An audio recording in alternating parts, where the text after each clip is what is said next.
Bonjour tout le monde. C'est un peu tôt pour parler du thème que je vais vous proposer et dont je m'occupe au quotidien dans mon centre. Je suis médecin, je suis un infectivologue, mais je m'occupe depuis beaucoup d'années de hydrocolothérapie du côlon. Hydrocolothérapie que donne beaucoup de résultats pour certaines personnes, mais également des inconvénients. J'en ai exécuté presque 8000 sur plusieurs sujets. Il s'agit d'une technique simple qui doit être bien maîtrisée avec beaucoup de détermination et expliquer aux patients également d'un point de vue psychologique ce qui se passe dans notre organisme. Souvent, l'intestin est considéré en tant que deuxième cerveau et tout ce que nous faisons est somatisé par nos pensées et est ressenti par notre intestin. Voilà pourquoi on peut parler de deuxième cerveau. Même une joie ou le désir se reflète au niveau intestinal. Quand un organisme est jeune, fort, tout va bien. Il n'y a pas donc des questions ou des problèmes, mais lorsque des problèmes se manifestent au sein de notre organisme et on comprend bien que quelque chose ne marche pas comme il faudrait, eh bien, on a des problèmes qu'on essaye de résoudre. Qu'est-ce que c'est l'hydrocolothérapie? Je vais juste poser des conditions préalables avant de rentrer dans le détail. L'hydrocolothérapie concerne notre intestin et l'eau. L'eau est l'élément plus naturel que nous trouvons dans la nature.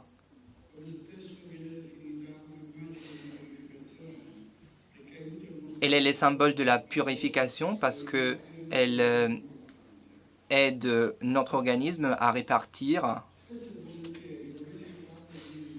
On parle souvent de dysbiose.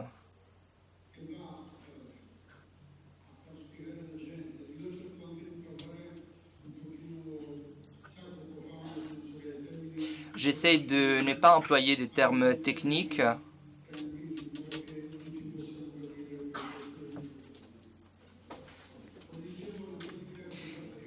Il s'agit d'une technique qui doit être expliquée aux patients.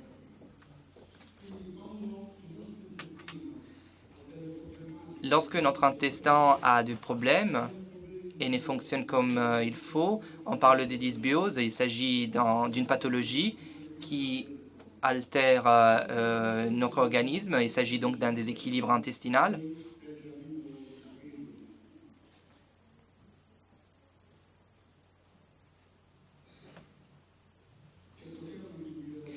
Qu'est-ce que c'est la dysbiose? La dysbiose, en conditions normales, n'est que le microbiote intestinal avec des micro-organismes qui vivent en équilibre entre eux. Toutefois, quand ce équilibre s'altère et des agents pathogènes surviennent, on a une pathologie et on peut donc parler de dysbiose. Cette image que vous pouvez voir représente notre corps.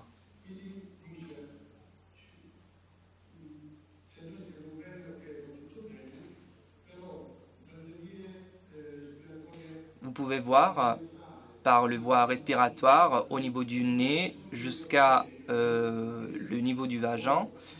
Donc on peut avoir différentes pathologies partout dans notre organisme qui créent la dysbiose.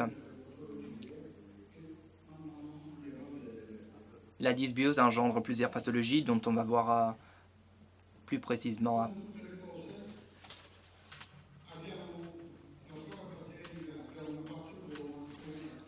On a un bon microbiote intestinal et un mauvais microbiote intestinal. Quand le microbiote est bon, tout marche bien, tout va bien. Je vais juste dire, avant de rentrer dans le détail, de préciser que pour 100 patients, 99 sont de femmes et un est un homme. Parce que les femmes sont plus sujettes au stress par rapport aux hommes. Comme vous pouvez le voir, vous avez différentes explications ici concernant les fonctions de la microflore intestinale.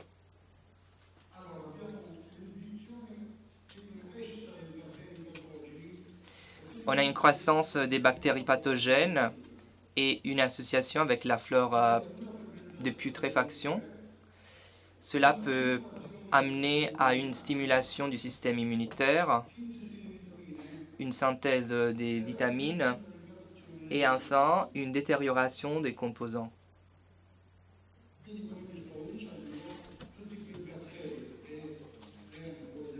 Donc toutes les bactéries créant des conditions pathologiques vont frapper, vont se répercuter sur notre organisme.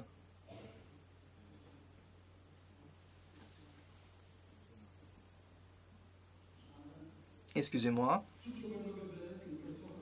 Ce que vous voyez dans cette image représente au quotidien ce qui se passe lorsqu'on est atteint de dysbiose. On peut commencer par le stress. Aujourd'hui, tout le monde n'arrive pas à mâcher bien sa nourriture. Tout le monde est pressé.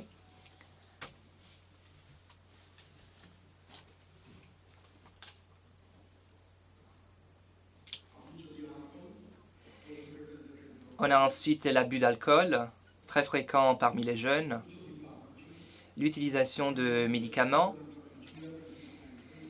De nombreuses personnes vont à la pharmacie et ils achètent de médicaments, comme si de rien n'était,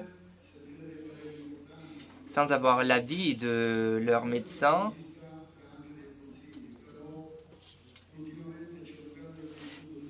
Donc, il y a une grosse consommation de médicaments sans avoir une consultation préalable du médecin. Ensuite, on a les allergies qui frappent les enfants et les adultes même. On a également des infections récurrentes. On peut avoir aussi une activité physique, c'est-à-dire le non-exercice.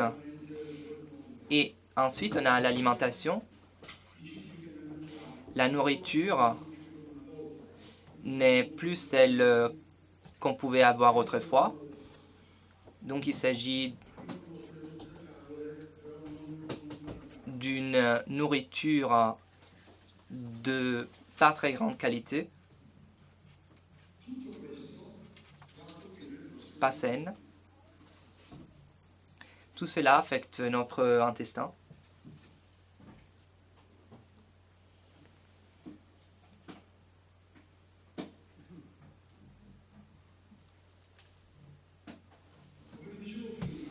Comme je vous disais auparavant, les allergies sont en augmentation, mais un facteur considérable est l'intolérance alimentaire. La plupart des patients, et je vous parle des statistiques réelles, la plupart des patients ont des problèmes d'intolérance alimentaire.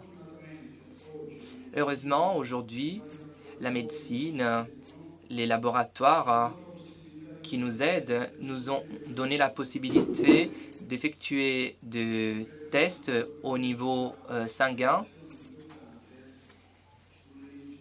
de sorte qu'on peut avoir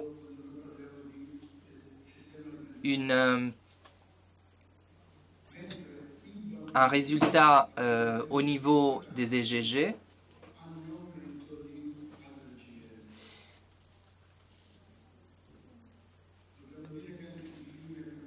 Il faut également dire que le climat a changé, l'air a changé, et tout cela se reflète sur notre organisme. Cette image que vous pouvez voir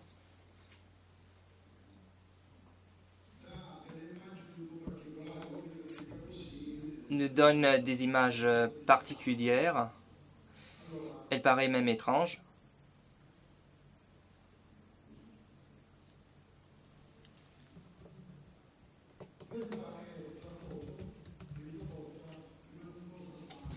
Il s'agit d'une muqueuse saine. Au fur et à mesure qu'elle est atteinte par des pathologies, notre muqueuse se modifie. Tout le monde se pose la question de savoir comment tout cela se passe. Nous devons remonter à la cause et je crois qu'une bonne diagnose est synonyme de prévention et de pouvoir curer une personne. Cette muqueuse est altérée, comme vous pouvez le voir. Donc vous avez une muqueuse normale, atteinte par une inflammation, et cette muqueuse devient poreuse. Donc on a le passage entre les jonctions basales et l'épithélium jusqu'à atteindre le sang. Il s'agit donc d'une hyperméabilité intestinale. Notre organisme est donc tombe malade à cause des bactéries pathogènes. Ce n'est pas un phénomène physiologique. Les passages à travers les sangs se reflètent sur tous nos tissus. Et lorsque cela se passe, un des organes qui est le plus atteint est le foie. Notre corps est donc fatigué parce que les toxines passent par là. Notre sang qui circule dans tout notre organisme passe également par cette muqueuse. Les images que je vous ai fait voir, regardez le niveau nasal jusqu'à le niveau urinaire. Donc, quelle est la raison de cette image? Ici, vous avez le dessin de la muqueuse et de l'épithélium de notre intestin. Vous pouvez voir les jonctions. Lorsque la muqueuse est malade et les substances pénètrent, on a des pathologies. Il s'agit des pathologies intestinales. Les toxines, les micro-organismes, les gluten qui donnent lieu à la maladie cœliaque est très répandu.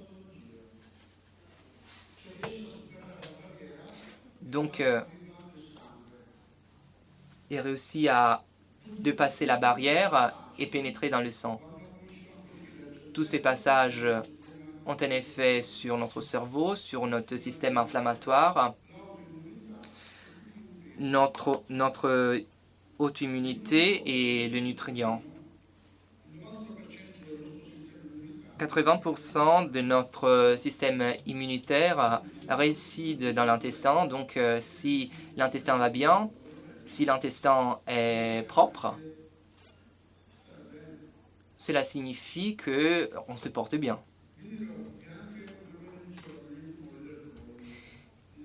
Il agit également comme une prévention dans les tumeurs du côlon. L'hydrocolonthérapie est donc une thérapie adjuvante pour contrecarrer les tumeurs du côlon. Vous pouvez voir ici le parcours dès l'intolérance alimentaire jusqu'à l'altération du microbiote. La première étape est l'altération du microbiote intestinal, où on parle de dysbiose. Il y a aussi de processus de inflammation immunitaire, c'est-à-dire une sensibilisation plus élevée vis-à-vis de la nourriture qu'on ingère. Cela produit des symptômes qui peuvent se traduire par une allergie.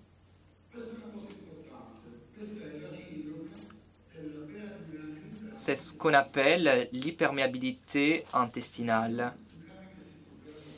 Il s'agit en effet d'un cercle vicieux. Donc vous avez l'image d'un cercle.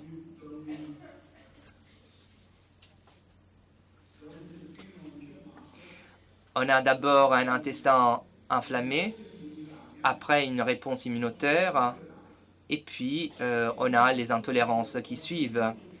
Il s'agit donc d'un cercle qui touche les différents organes dans notre organisme.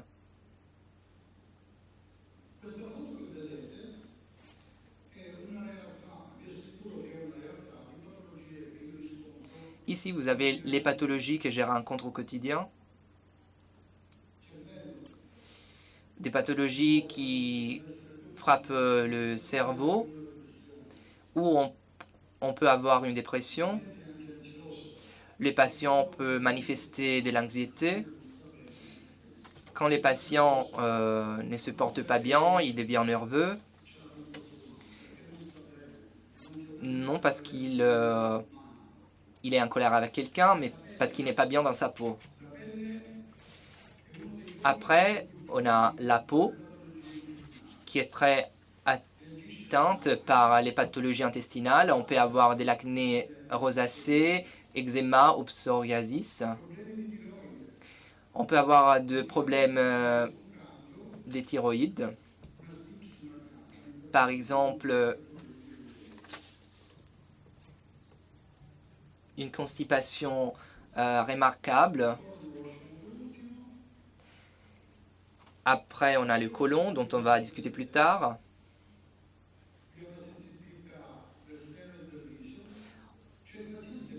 On a également une sensibilité du visage.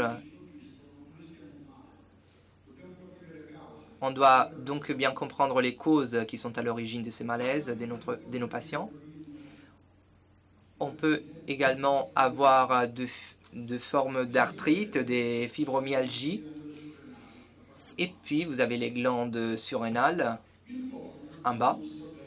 Le côlon, quand on ne va pas bien, et donc a des pathologies. La première chose que les patients nous disent est le fait de ne pas aller aux toilettes, de manger beaucoup de fibres. Ensuite, à travers l'examen de colonscopie, on voit que les femmes ont des côlons un peu plus grands que d'habitude. Cela signifie que nos organes s'adaptent. Donc, les côlons qui ne fonctionnent pas bien s'adaptent à contenir plus de sel. Et on parle alors de mégacolons.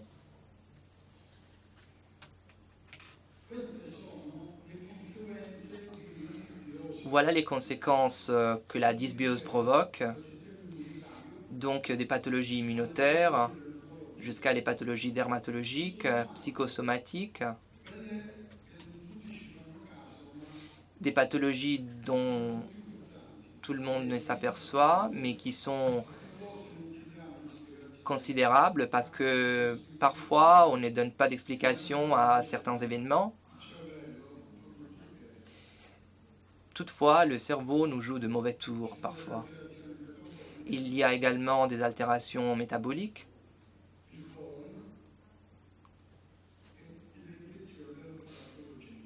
des pathologies du côlon et des pathologies liées à notre appareil génito-urinaire.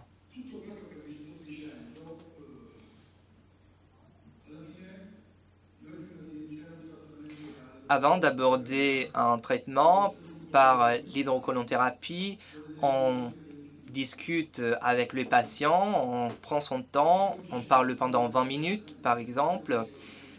Parce qu'aujourd'hui, dans la vie d'aujourd'hui, on a l'impression que tout se passe très très vite et je crois qu'il faut parler avec le patient. Je crois que le patient doit dire ce qui est récent. Il ne s'agit pas d'une perte de temps, mais c'est fondamental pour traiter la personne.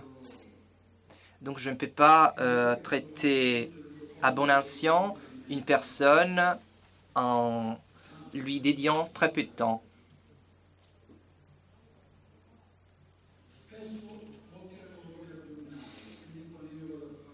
Les patients souvent ressentent de douleurs abdominales. Donc quand je consulte,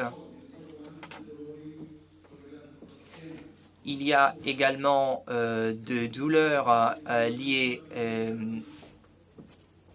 au dos, à la posture. Donc il y a des individus qui ont des problèmes au dos parce qu'ils n'arrivent pas correctement à aller aux toilettes. Dans les spasmes abdominaux, on a la démangeaison,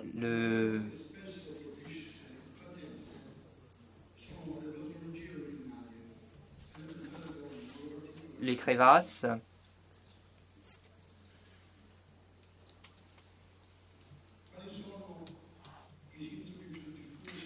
Quels sont les symptômes les plus répandus qui sont mentionnés lorsque je rencontre les patients? Je vous disais auparavant 99 femmes par rapport à un homme. Donc on peut avoir de l'air, de la céphalée, de la constipation. Le fait que ces patients ne vont pas aux toilettes. On a ensuite le maladie dermatologique. Donc on peut avoir des patients avec de dermatite, des urticaires. Et avec une séance d'hydrocolonthérapie, ces personnes renaissent, se régénèrent. Par conséquent, notre corps, notre organisme réagit.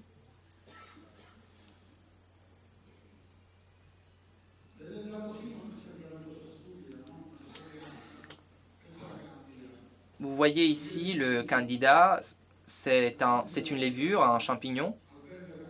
Le candida albicans est abrité dans notre organisme, surtout dans notre intestin. Mais lorsque elle est sous forme de levure, il n'y a pas de complications. Alors que quand il y a de pathologie, elle se transforme en champignon, on peut avoir des conséquences et des problèmes. Très souvent, j'ai des patients qu'après de visites gynécologiques ou des thérapies pour les champignons,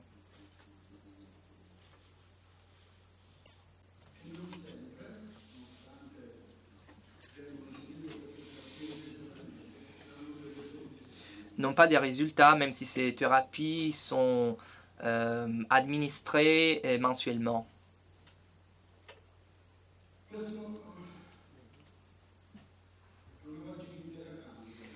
Il s'agit là d'une vaginite due au candida. Beaucoup de personnes pensent que la candida est transmise par des rapports sexuels. Cela n'est pas vrai.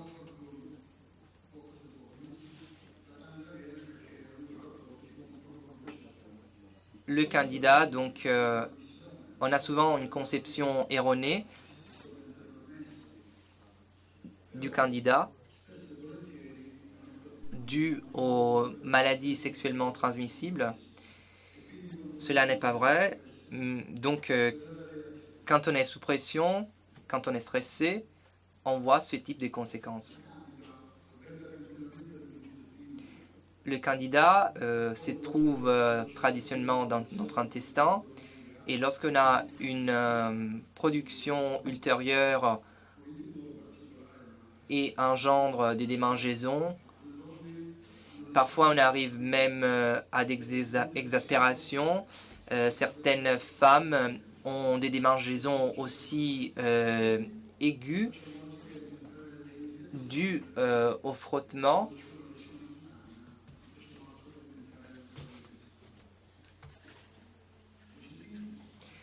Ensuite, on peut avoir les cystites.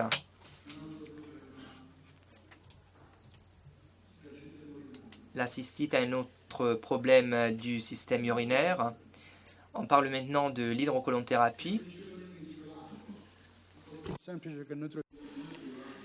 Comme je vous le disais auparavant, l'eau, c'est un élément naturel qui nous permet de traiter et guérir les personnes. L'hydrocolonthérapie, c'est une thérapie qui gagne du terrain jour après jour. Et la chose la plus importante, c'est que quelqu'un peut avoir des idées reçues là-dessus. Il s'agit d'une maladie qui crée de l'embarras, mais je peux vous assurer que si le médecin est à même de transmettre les bénéfices de cette thérapie, les bénéfices sont remarquables. Vous devez vous méfier de ceux qui prônent leur professionnalisme mais ne sont pas des professionnels du secteur. L'hydrocolonthérapie doit être exécutée dans un environnement propre et stérile pour éviter d'autres problèmes. L'hydrocolonthérapie, comme je vous le disais auparavant, prévoit l'introduction de l'eau à l'intérieur de notre organisme et l'eau à travers les mécanismes que nous avons dans notre corps. J'ai amené avec moi un kit d'hydrocolonthérapie. Je ne sais pas si dans cette salle, il y a des personnes qui se sont soumises à ce traitement. Il y en a, oui, de 10 à 12. Voilà le kit stérile. est très important ce que je veux dire parce que les bactéries fécales sont néfastes. La canule est stérile et se trouve à l'intérieur d'un autre sachet, lui aussi stérilisé. L'hydrocolonthérapie prévoit l'introduction de cette eau dans l'organisme qui doit, au fur et à mesure, remonter à travers le colonne, créer du volume et éliminer ce qu'il y a au-dedans. Naturellement, le patient va noter immédiatement après le traitement les selles, mais ce ne sont pas seulement les selles qui sortent. Il faut comprendre si le patient souffre de constipation, si il va aux toilettes, il ou elle vont aux toilettes régulièrement ou pas. Voilà l'image de mon cabinet. Vous voyez l'environnement qui est connecté avec les toilettes. L'environnement doit être propre. La thérapie doit être exécutée tranquillement, doucement, parce que les gens doivent comprendre et appréhender l'importance de la thérapie et du traitement. Moi, je parle souvent avec le patient pour lui communiquer du calme, parce que si le corps est tranquille et nous sommes tranquilles, le corps aura une réaction positive et efficace. Quelle est la notion à la base de ces traitements? L'eau, au fur et à mesure qui remonte, crée du volume et élimine les sels et les produits qui résultent des mécanismes physiologiques et qui donnent à notre corps l'énergie pour réagir, pour permettre au système immunitaire de réagir. Beaucoup de personnes souffrent de ballonnement intestinal qui est dû au stress et à une mauvaise alimentation. Sur 10 patients, 7 patients sont intolérants. Donc, nous revenons à nos moutons. Donc, à l'origine, et tous ces problèmes sont causés par notre alimentation, dépendent de nous, de notre train de vie. Et cela signifie se porter bien si on change ces mauvaises habitudes.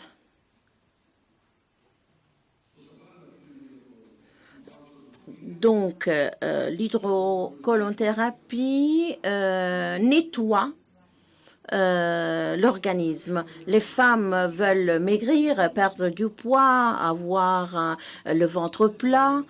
Et très souvent, ce qui me touche particulièrement, malgré le nombre de thérapies que j'exécute, quand le patient commence à voir ce qu'il y a au-dedans. L'intestin, c'est un gros mystère.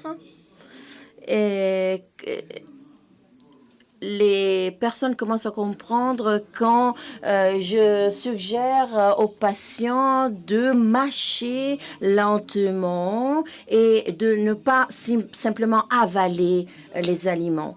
Donc, manger pendant 3 minutes ne sert à rien, mais va empirer la situation. Et les femmes surtout, vous devez boire assez d'eau, 1,5 litre du moins. Il faut mâcher d'une façon particulière parce que vous, les femmes, vous voulez faire trop de choses à la fois. Les devoirs à la maison, vous devez vous occuper de votre mari, de vos enfants, le travail, et donc ça presse votre agenda. Donc, nous conseillons de se soumettre à l'hydrocolonthérapie 2 fois par an, au printemps et par la suite, pour surmonter l'année. Cette thérapie est efficace dans la prévention du cancer du côlon. Aujourd'hui, il s'agit d'un cancer silencieux et lorsqu'on le découvre, le patient a déjà été atteint de la maladie. Donc, hydrocolonthérapie est synonyme de prévention, vous faire sentir mieux et prévenir.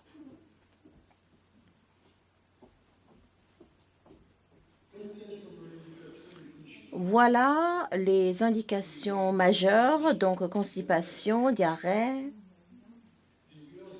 dysbiose du côlon,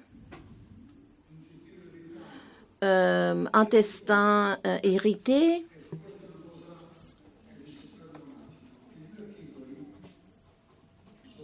diverticulose. Les diverticules sont de petits sachets qui se trouvent à l'intérieur du côlon. C'est surtout l'homme qui est atteint, mais l'homme est très régulier. Il va régulièrement, quotidiennement aux toilettes, donc c'est très difficile qu'il contracte cette maladie. Et donc, les hommes aussi doivent faire très attention à l'alimentation, parce que si des déchets vont se déposer à l'intérieur de ces sachets avec les selles, créent une irritation et donc ils sont toujours contraints de faire appel à des traitements pharmacologiques, à des médicaments. J'ai observé que tous les patients atteints de diverticules et qui se soumettent à la thérapie d'hydrocolonthérapie améliorent beaucoup leur santé parce que le côlon commence à s'aplatir de nouveau et donc les sachets que nous voyons, il s'agit de trous, donc il risque une perforation du côlon. Ça est arrivé, peut se faire. Elle va donc alléger l'inflammation de la muqueuse qui permet d'éviter des médicaments. Ce que nous conseillons, c'est de faire des thérapies à base de probiotiques parce que il est vrai que nous éliminons le microbiote essentiel. Il y a quelqu'un qui pense qu'une thérapie à base de ferments est une question d'argent, mais ce n'est pas vrai.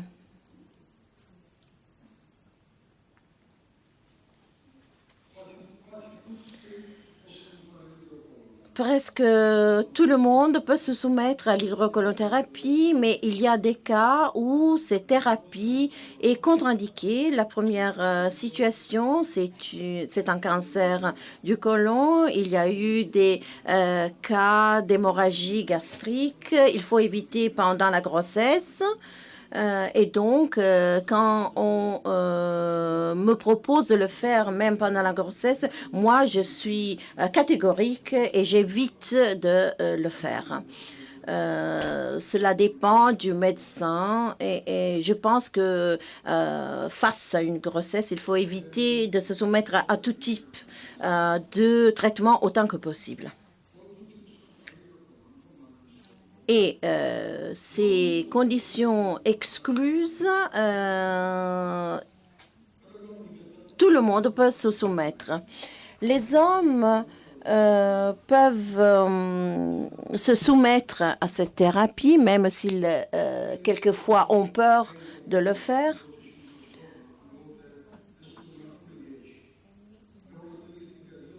Nos données statistiques nous parlent de 8000 patients. Et ce nombre ne cesse de croître parce que on améliore la santé des personnes. Il faut savoir l'exécuter. Quelquefois, on me dit, mais monsieur le docteur, il s'agit d'une chose simple. Ce n'est pas ça, parce que lorsque j'introduis de l'eau à l'intérieur de l'intestin, je vais augmenter la pression à l'intérieur de l'intestin. Donc, vous devez consulter des professionnels. Voilà notre côlon et l'eau à côté. Donc, vous devez boire assez d'eau. Cela est crucial. Merci beaucoup de votre attention.